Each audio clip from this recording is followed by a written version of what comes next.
Hello, and welcome to the podcast where we talk about creating experimental art in trauma-informed and sustainable ways that support artists, our communities, and our organization as a whole. I'm Rayshawn Watkins, and I'll be your host for this episode of Any Other Anythings.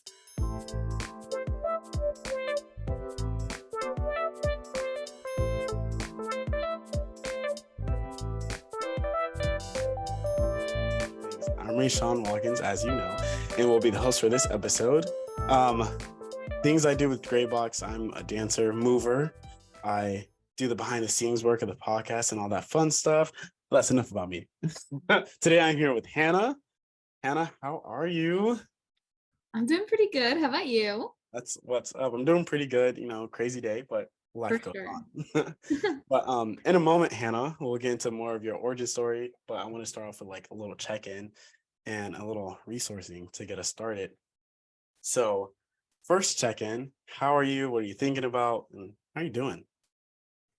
Yeah, I'm doing good. So I just came from leading a rehearsal with my students. So I'm thinking like logistics right now. I have a logistics brain where it's like costumes, dance show, things. So I need to relax my brain so I can be in the calm space of where we're at. So that's where I am. How about you? I am honestly literally in the same position as you right now, just trying to think of like the next steps for the school year and stuff like that. Mhm. So yeah, I'm not too far, but other than that, I'm doing good. Yeah. Speaking about relaxing, do you want to lead us in like a little exercise or activity that you do to like get zen? Sure. Yeah, of course. So what I like to do is I have to sit or lay down and close my eyes. So we can do that together. So we'll close our eyes, we'll sit, we'll take a breath. Mhm. And as we close our eyes, I like us to take a couple breaths together. So we'll breathe in and we'll breathe out. And what I like to do is I breathe in as I imagine that there's a balloon and it's blowing up and it's getting bigger. So we're going to breathe in and the balloon is going to get bigger. Breathe in. And the balloon is getting smaller. Then I imagine something prettier than a balloon. What is something that breathes? So I imagine the wind going through a field of flowers. Usually I'm a wildflowers kind of girly. So then I like to change the scenery from a balloon to something more imaginative. So we'll breathe in. Breathe out. Then I imagine myself laying there in the flowers, breathing in. Breathing out. Wiggle the wrists. Wiggle the ankles. Still breathing, breathe in. Elbows and knees. Oh, I forgot wrists and ankles. Wrists and ankles too. All the things. Wiggle my ribs, my hips, my head. Then I slowly bring it to a stop. Last breath. Open my eyes. Ready. Nice. Oh, I felt the vibes. That was so relaxing, actually. Like I needed a little bit of that. Awesome. The wildflowers makes you feel like a main character. So I like Yeah, that. walking through the field. Yeah. Cool. So, listeners, as you know, one of the things we're doing differently this season is we're dividing out each of the episodes into 3 segments. One to focus on the creatives, personal story. One section to talk about behind the scenes of our most recent projects. And the last section is where we lean into any other things, hence the title. And that's when we just choose anything that we want to spark a conversation with today, if that makes sense. And for a little transparency, we talk about the structure and the content of today prior to recording. So while a lot of the content will be spontaneous, then from what we're working within has already been agreed upon between me and Hannah. Boom, done. Cool. So up first, we have holding space for GPC creatives origin stories on this platform. And our origin stories can take many shapes. So we think of them as like clues throughout our lives that we suggest we end up where we are today, either physically, professionally, personally, emotionally, and all the things. Another way to think of these stories are the parts of our journeys that don't necessarily make it into our bios website, but are definitely threads that have been a part of our lives, right? I feel like that just makes so much sense. So today I'll be holding space for Hannah to share her story. Now, as a form of exercise, is often done with the challenge to the listener to hold space for the speaker without interjection, with minimal nonverbal communication and no vocal responses until the storyteller feels complete in this story. So I'll go quiet, and Hannah, whenever you're ready. Awesome. All right. So y'all know I'm Hannah. This is my second season with GBC.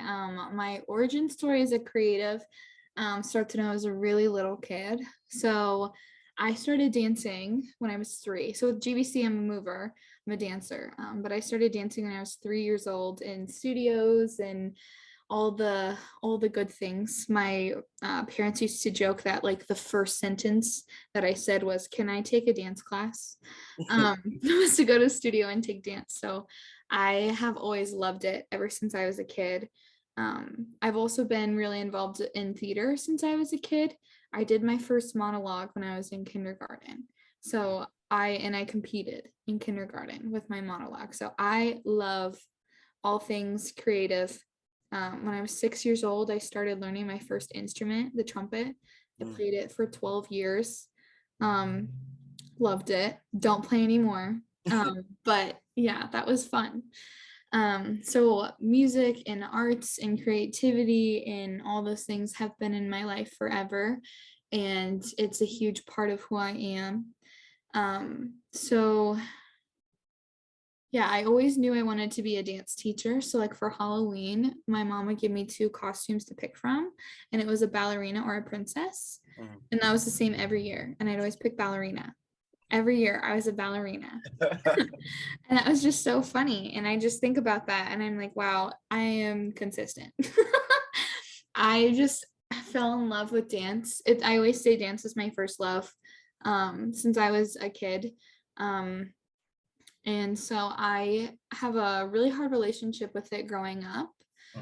Just because like everyone in dance, usually you grow up with struggling with body image, you struggle with how you're eating, you struggle with comparison. And with my parents' job, I moved 13 times before college. And so going to and finding a new studio was always hard. And then finding your place in that studio was always hard. So I took a lot of breaks in dance, but I always went back to it. And by my senior year, I had applied, my senior in high school, I applied to a school for music because I had really gotten more involved with playing my instrument and I had traveled the world playing my instrument. And I got a full ride scholarship for music.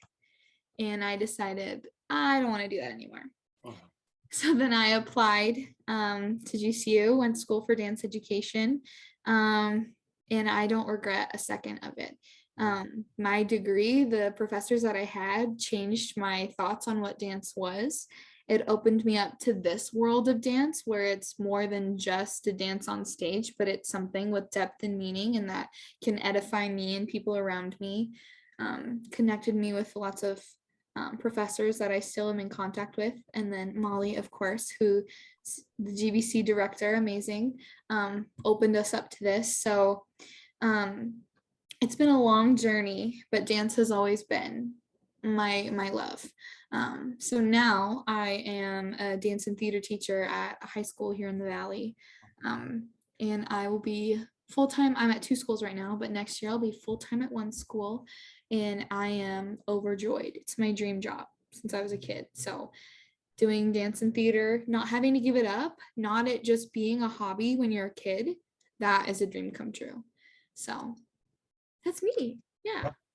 That's so awesome. I feel like I have this conversation with a few of my students today where it's like, they asked me, it's like, well, do you regret the degree you get? And I'm like, well, no, because dance is something I love. Yeah. And I'm here with you, awesome people. So I'm glad you said that because like a lot of people need to know, like, stick to your dreams and like you may never know, it could pay off. And it always does, you know?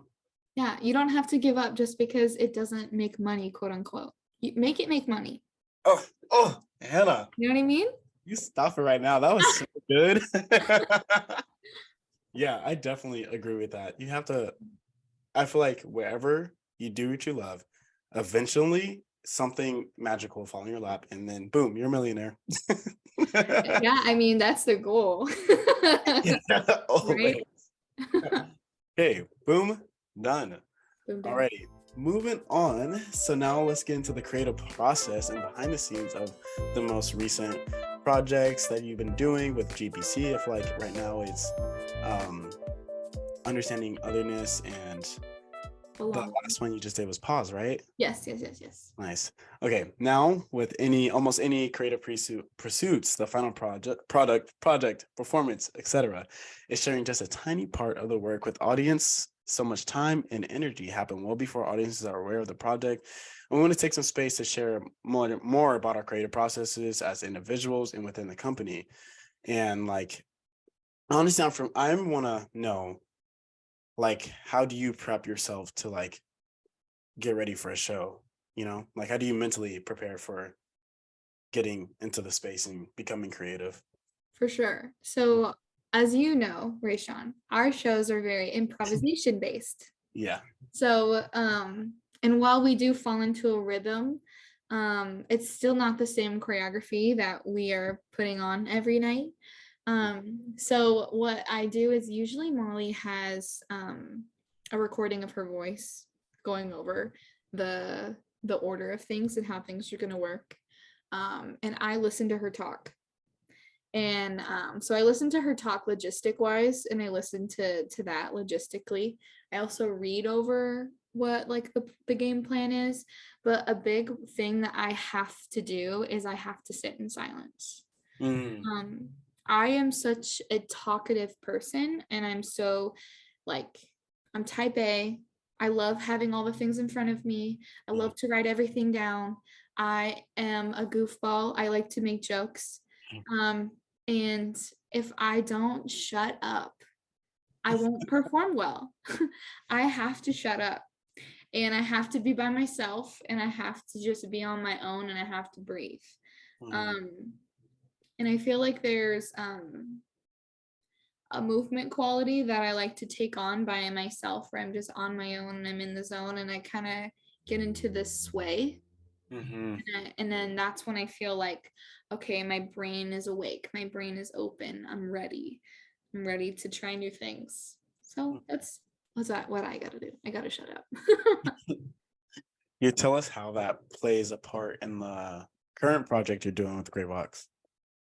Yeah. So so with the current project we're doing, understanding otherness. Yeah, so right now, because I relate so deeply to this content, that I know that I will have to do some separation while also some application. Mm, So there are some parts of it where I need to take myself out of it because it's not about me, mhm, it's about everyone, which is funny because it's understanding otherness and being othered or othering yourself. Um, and there's so many topics within that, subtopics within that, that are really cool to explore, but I have to find the right balance between, this isn't the Hannah show, this is Gray Box Collective bringing forth information to an audience to where they can see how they can apply themselves to it and think deeply about their life and reflect. So mhm.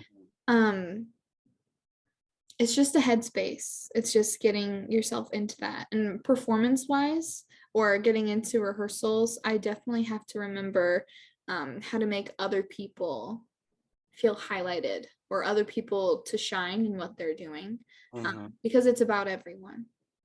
And since we have new people this season, or people that are new to what they're doing, so some people have like changed their role a little bit this season, definitely wanting to make as many people as comfortable as possible. So that way they are able and willing to try something new, try something challenging, and that way they shine as well. Yeah. Oh, I want to expand on that. Like, what are some moments or not moments or some tools you can give the audience to help them welcome in people that like are new to the position that they're doing? Like for us, it's movement, but Yeah. So like as how movers can welcome other movers, you think? Yeah, like Yeah. mhm, Well, I think it has to do with a heart posture, right? So it's a how I'm a very heart-led person. mhm, So I think it definitely has to do with what energy are you bringing into the space? What's your heart posture? Are you in a space where you're feeling loving and welcoming? Because that's where you need to be. mhm, I personally feel like it's not an option to be unwelcoming. And that's how I expect my kids to be too. It's not an option to think you're elite. It's not an option to think you're better. You're not. No one is better. That's not a thing. mhm. Your only option is to be loving and welcoming. And I think that has to do with opening your heart and mind to other ideas. You're not always right. Yeah. And even if you are always right, who cares? Mhm. You know what I mean? Yeah. And as someone who is a recovering know-it-all myself, that I have to humble myself and remember that the way to make a safe environment is to be loving and welcoming to others. And I actually learned this from Molly. So, as you know, she's our professor. You know, as the audience knows, you'll find out in the next episode. In the next episode, she was my professor. Talk about it a lot. Listen to episode 12. But one of the first things she said was, she asked us, what do you need in a class? And everyone said, we need a judgment-free zone. And she said, okay, well, here's my challenge. If this is a judgment-free zone where we don't judge others, you're not allowed to judge yourself, Oh, right? yeah. That's changed my life forever. That statement alone. You cannot have a judgment-free, loving place where people are going to be vulnerable and experience weird art if you're going to judge yourself and say, I could have done better, or I suck at dancing, or I'm not doing my best today. No, no, no. Mhm. You're here. You're doing it. You're Yeah. awesome. Long story short, that's Oh, oh, I'm glad we took the long way. Say that story because that was good. I feel like I needed to hear that. I feel like there's some times where I go through these moments where I like watch a video of myself dance. I'm like, wow, why did I move that way? And yeah, I sometimes I need to take a step back and be like, I'm not judging anyone else, so why should I judge myself? So right. thank you for that knowledge that you just dropped on us. That's so awesome. Okay, next thing I want to know is can you either give me I want to say a favorite memory of like one of the shows that you did with Gray Box? Either pause or the current one right now. Or did you do let's take a step back. Yes.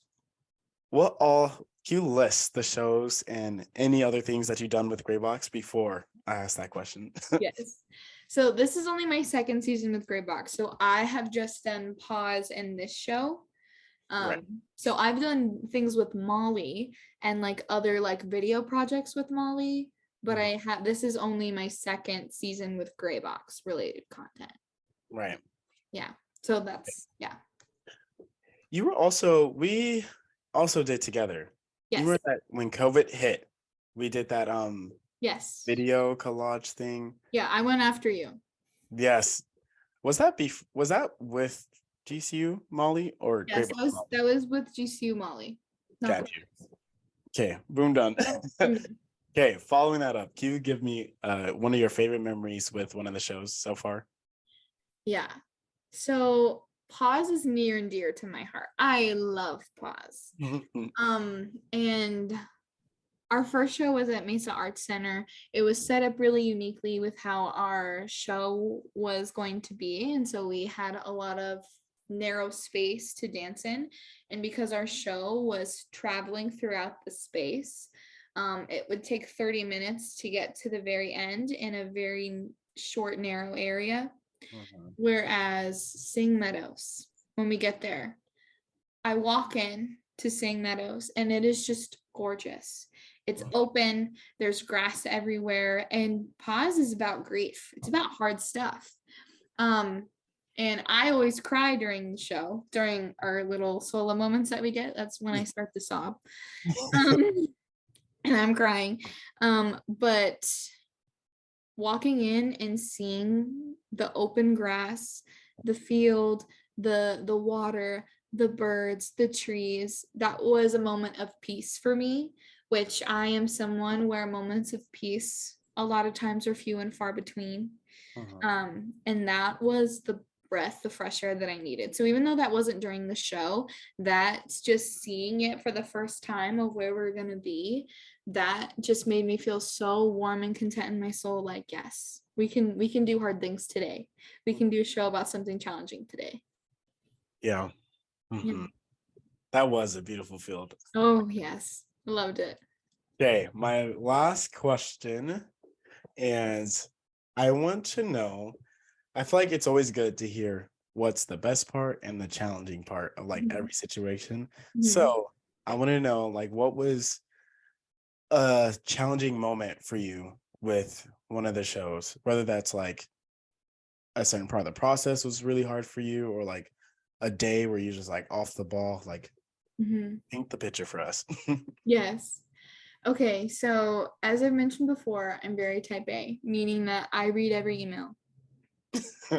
Some people don't read every email. And I just remember one rehearsal where we were doing all these improv things, and we had gotten a long email about what the expectations were for each thing. So she's naming things off, and we're supposed to know the movement quality, like what kind of style things we were doing, all this stuff. And I was ready. And I felt like no one else was ready. And I was so upset because I wish that someone had said, I don't know. And then we could have talked about it.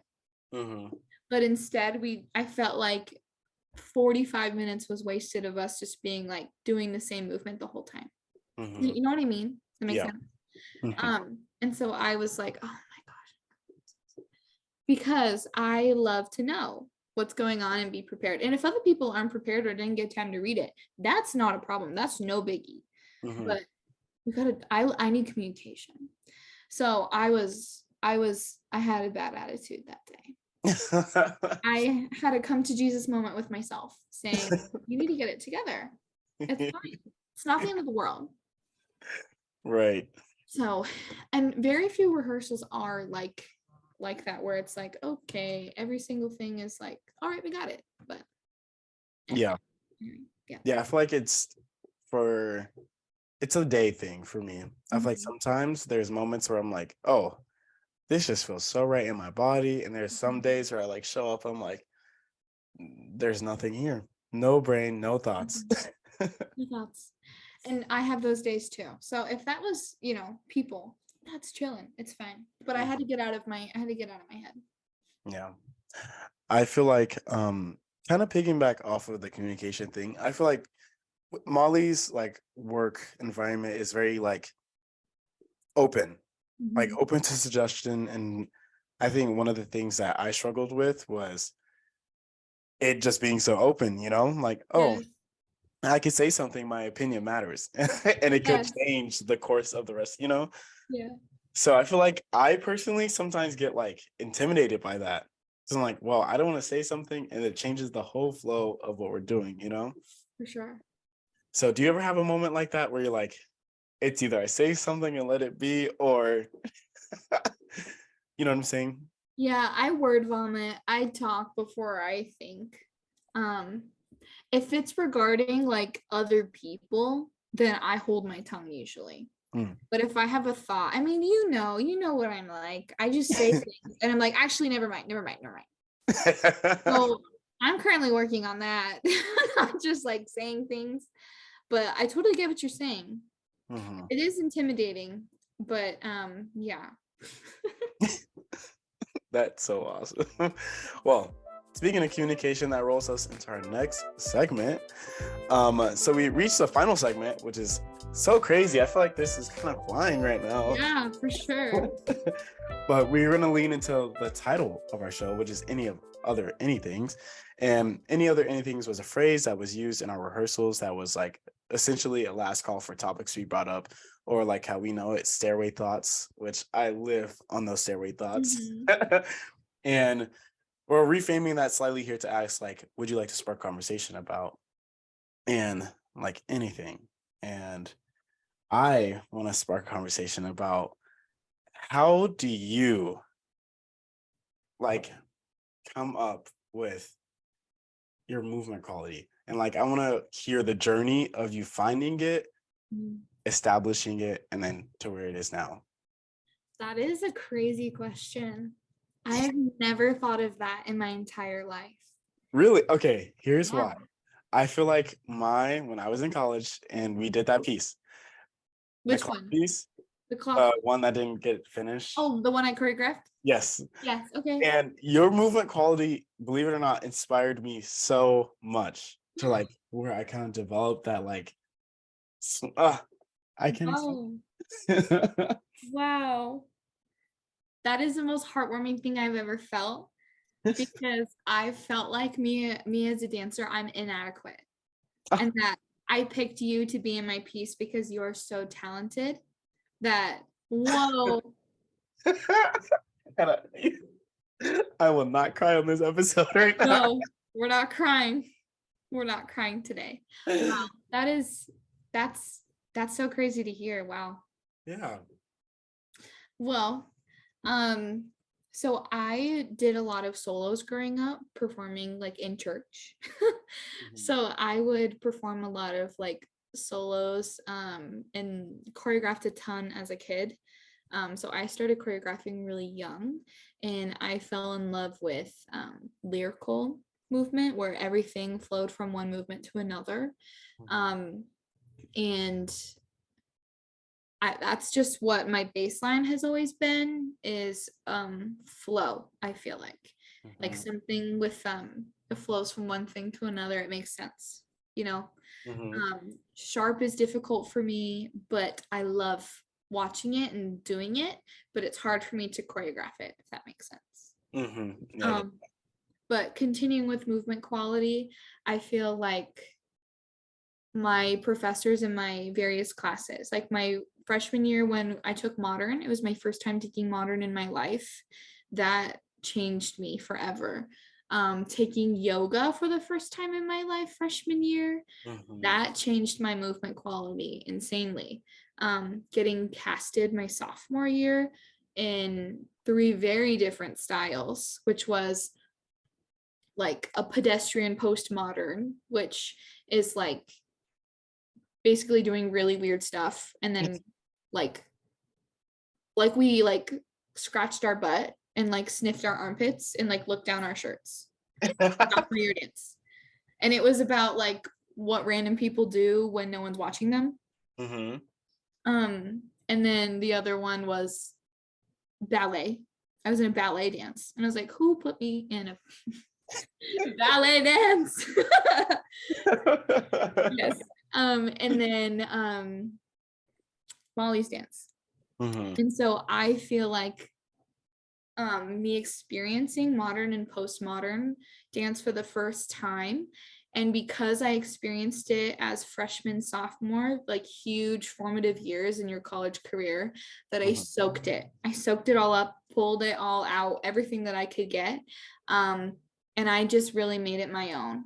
Yeah.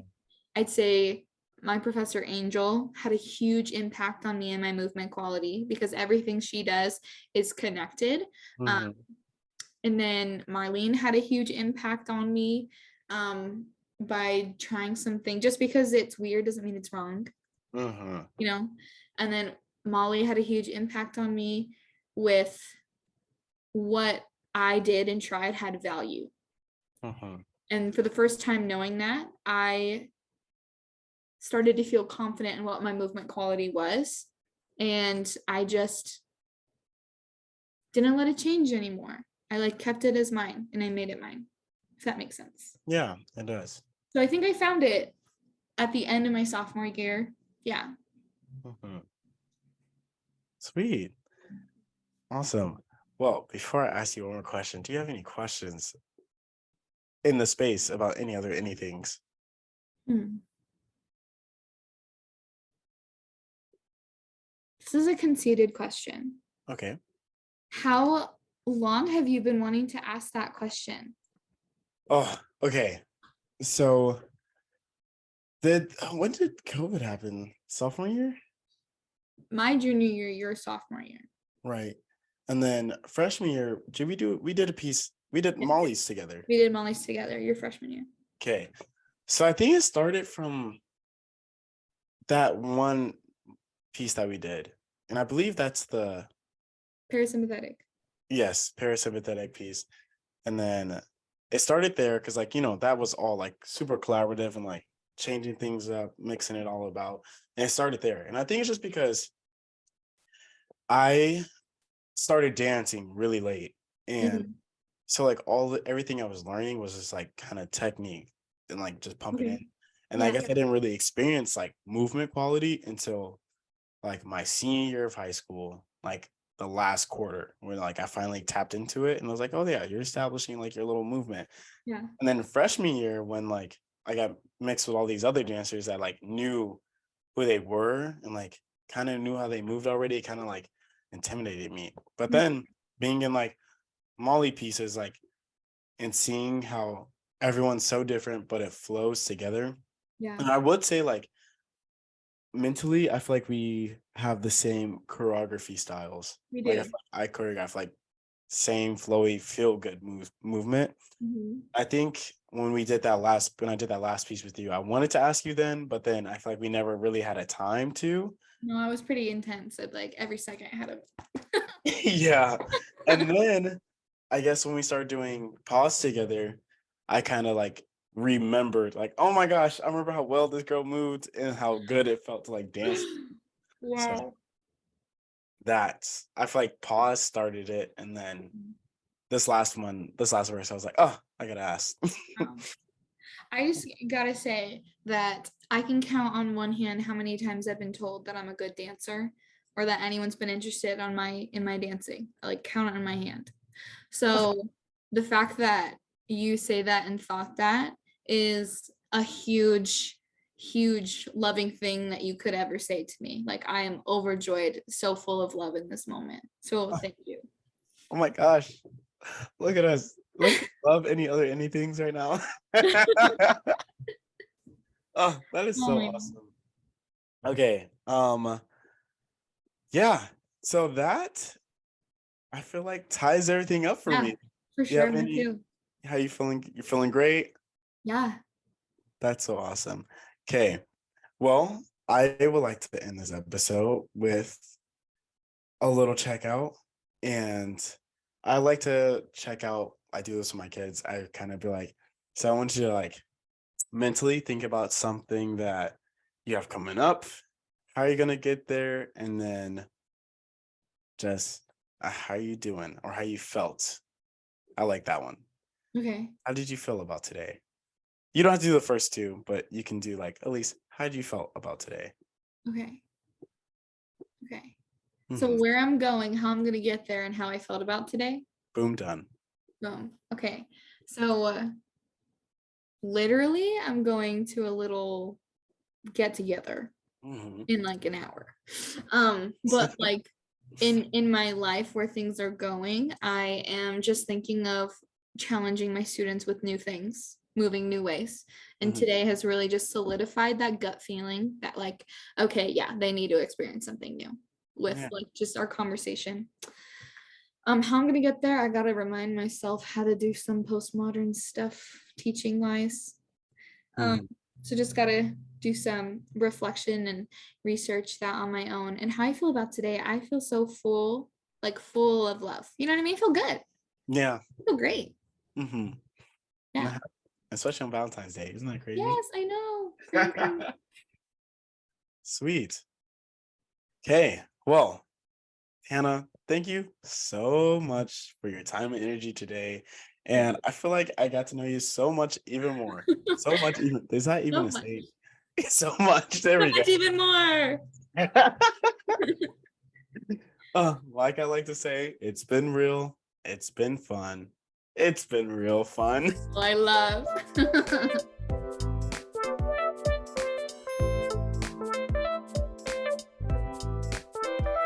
All right. Well, hey guys, thanks so much for taking the time and energy to listen to this episode of Any Other Anythings.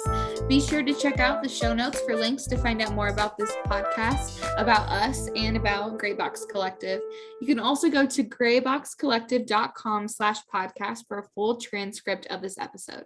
Thanks again for listening. And, it's been real. It's been fun.